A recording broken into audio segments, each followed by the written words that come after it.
Good evening and welcome to Collector Cars. I'm Lance, your host. As you can hear, the voice isn't too good tonight, so I'm not going to do a whole lot of talking. You know these guys here, I gotta tell you, last week, you know that we've been using those red chairs. Yeah, check these chairs out. Yeah, and you guys complained about it, and then we had those tall black chairs Look at for these you. things. Well, And Gus then you was said using the no, black you didn't chairs. like those either.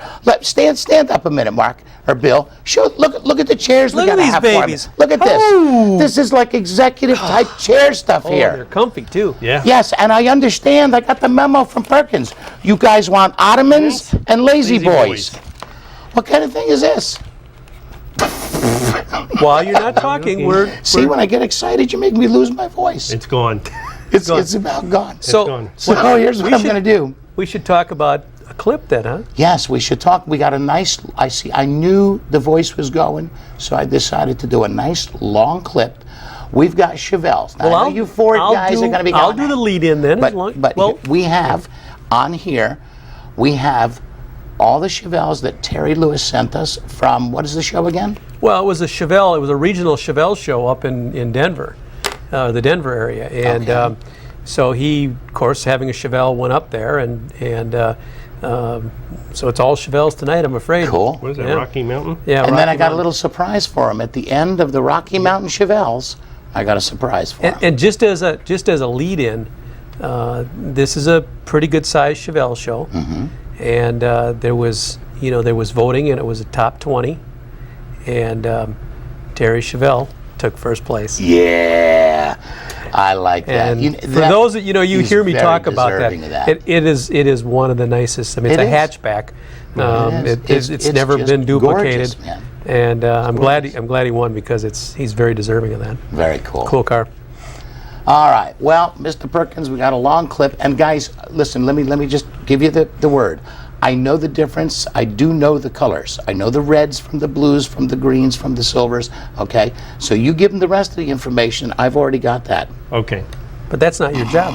Yeah, you need to be quiet.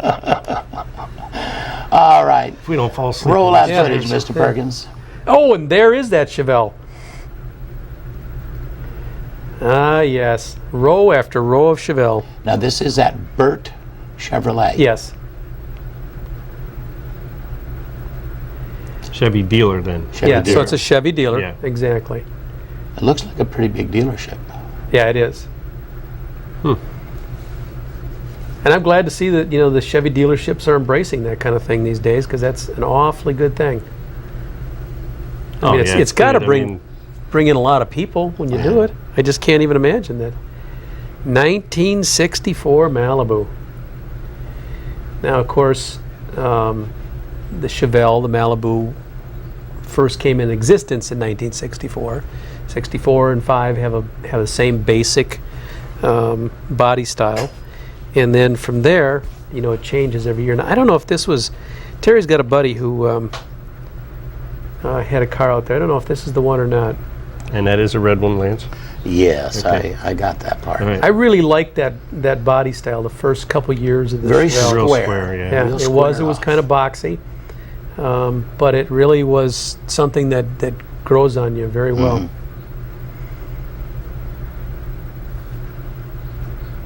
Nice, That looks pretty stock. yeah, nice interior though.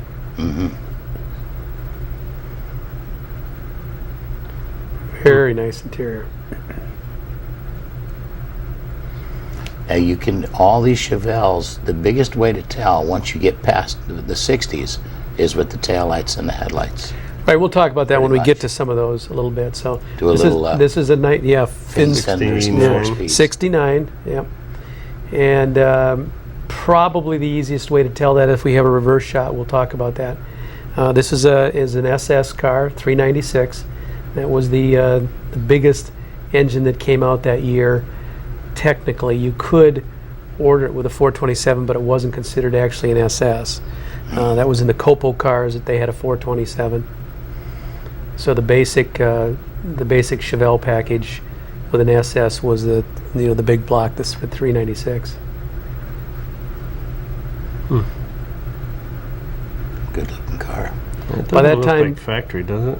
Yeah, Yeah, now see on the back, you see how the tail lights, they're fairly large on the end. The 68 would have a very small one that wraps around the corner slightly. And they're very squared off. So 69, that's how you tell that the difference. That's the easiest way to do it. 68 and 69 were its own body style. 66 and 67 was his own body style. And then 70 to 72 kind of went into that. Now check this out. Yeah, so this is a 1964 it's a Chevelle 300, and it's a two-door wagon, which again, is something that is really starting to come in Yeah. on its own. That's different. You would have Yeah. never done a car like that and back in the day. Yeah. But all of the SS cars and things are going away, and so that's a certainly way of doing it. And it's a money thing too. The average guy can build that car. Yes. If they find it, they can build that car. Yeah, and they're becoming popular. They're, Yeah. the people are really kind of getting into the body style and recognizing. I saw somebody one day have one of those, and he basically put an SS hood on the thing, and I thought it was an SS badging. It looked like an SS station wagon. Yeah, just cloned it out. Yeah, That is a long car now. Yeah. yeah. It's a big car. And again, typically you would have seen a four-door wagon instead of a two-door wagon. Now this one's kind of interesting. This is 1983. It's kind of GMC's version of an El Camino and a Caballero. And this is really unique in that it has a diesel engine in it.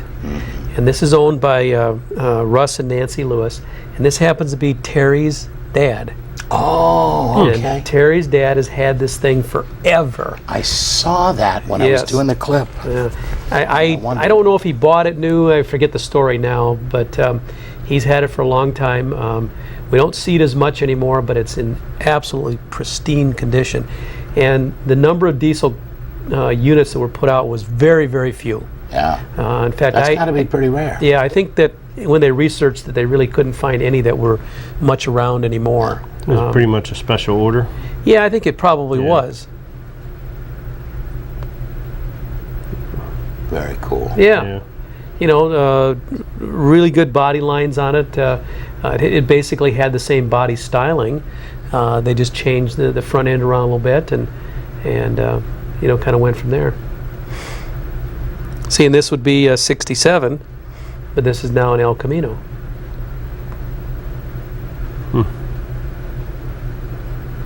Looks nice and clean. Oh, Yeah. very. Mm-hmm. Excellent, excellent.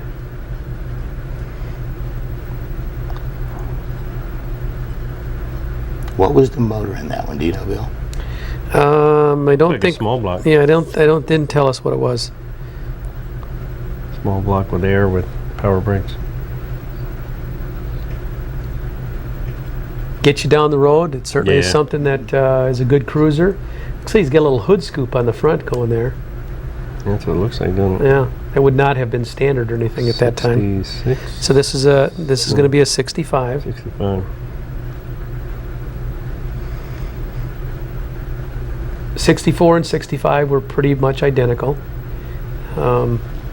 You did have the SS model. You could get bucket seats in them at that point. But you're going to find a lot that were on the column kind of cars. Yeah.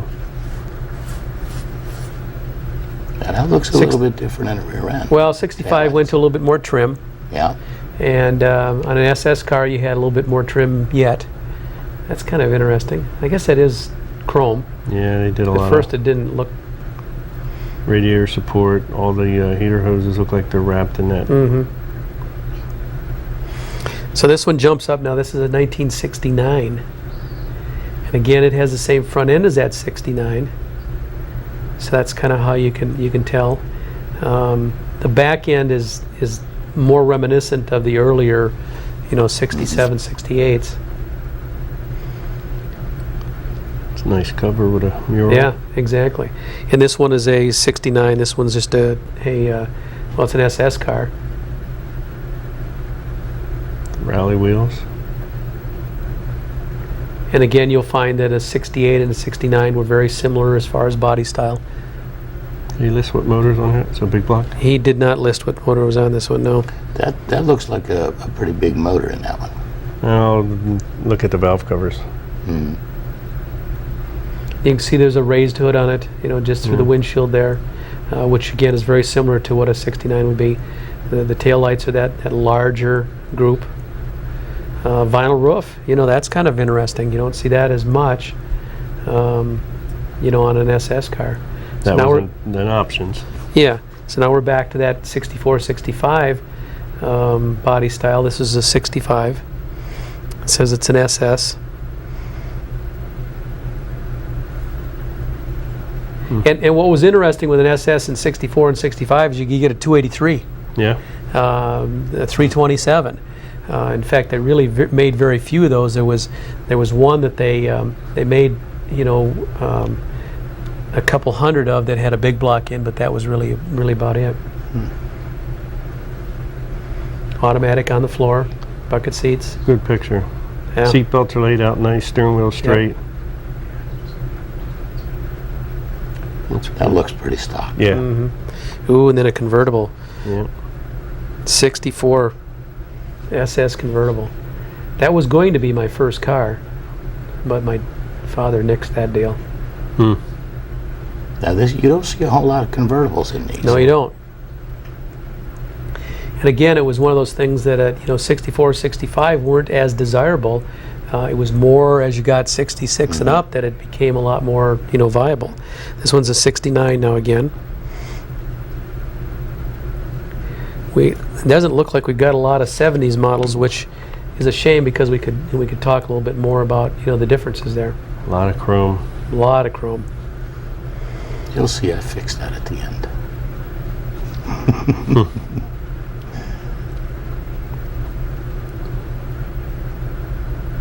It's like a 4-speed car. Yeah, and he obviously has changed a few things around as far as seats are different. That would not have been a stock seat. Nope. That wrap around, but nicely done. The inserts. It gives it a stock appearance, but it certainly has bumped it up again. So again, you can see that as being that 69 with the large tail lights. 68s were more horizontal build, and they wrap slightly around the back end. Back to a 65.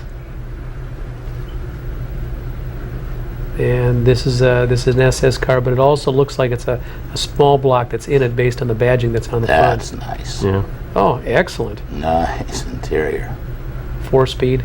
You can see that little, I don't know if you can see on the knob there, you remember the old reverse lockouts? You got to grab that, to get it into reverse. All stock. Yeah. And that's the 283.